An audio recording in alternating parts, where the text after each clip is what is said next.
opt for a vehicle that's a little less earthbound. The choice is yours.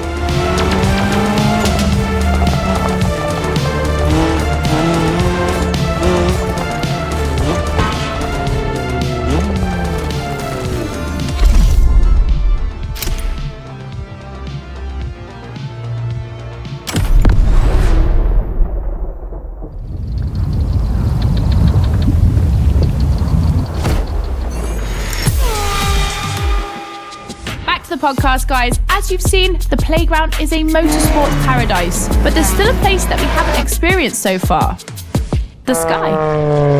I was lucky enough to feature Luke Chapella, Red Bull Air Race pilot, famous for being the first to land the plane on the very tiny helipad 600 feet in the air. I'd love to know more about the bullseye stunt. There's an attempt, and then the plane bounces and you keep going, and I had a heart attack and was like, oh my God. I almost had a heart attack on the first one as well. It took me 650 practice landings before I went for the actual landing on the helipad. So for an athlete to come out from what I thought was a failure, but that was quite challenging. So cool. The video is online. You have to check it out. The next race is the most experimental of the playlist: AGP versus stunt plane. Place your bets.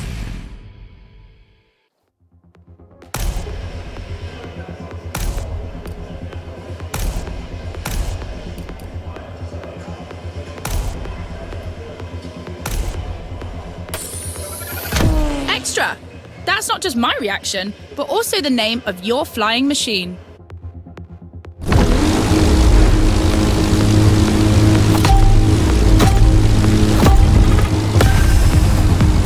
Unsurprisingly, the AGP has the advantage on startup, but once the plane is airborne, it's a different story.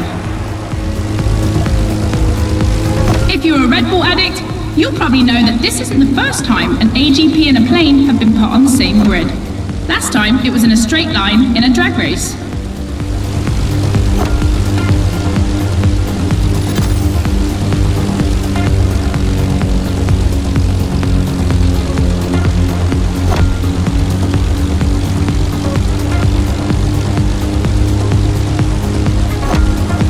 Here the plane will have to make very tight turns if it wants to keep up with the AGP, which is much more accustomed to doing so.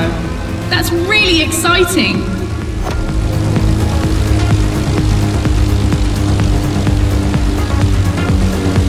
I'm sure you're familiar with the RB20 on the track today, certainly more so than its aerial rival.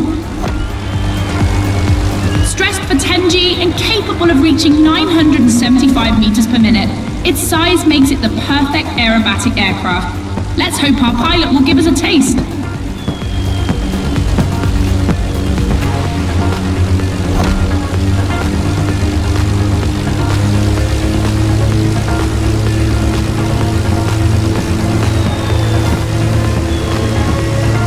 We enter the second lap.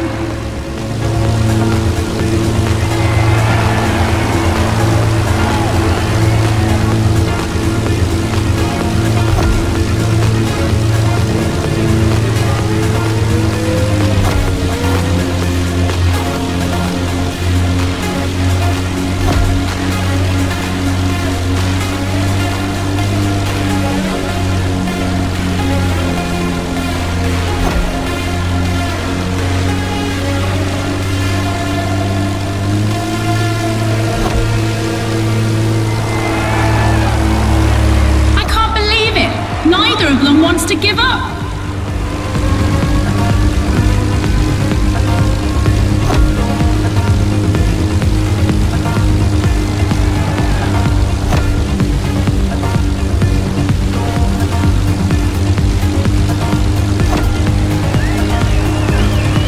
This succession of turns is tricky.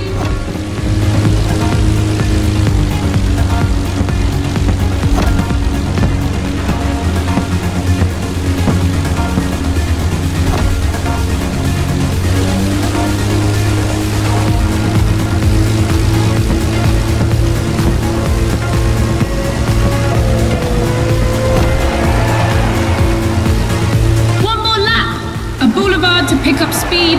I hope they haven't forgotten the turn waiting at the end.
won't be seeing another race like this anytime soon.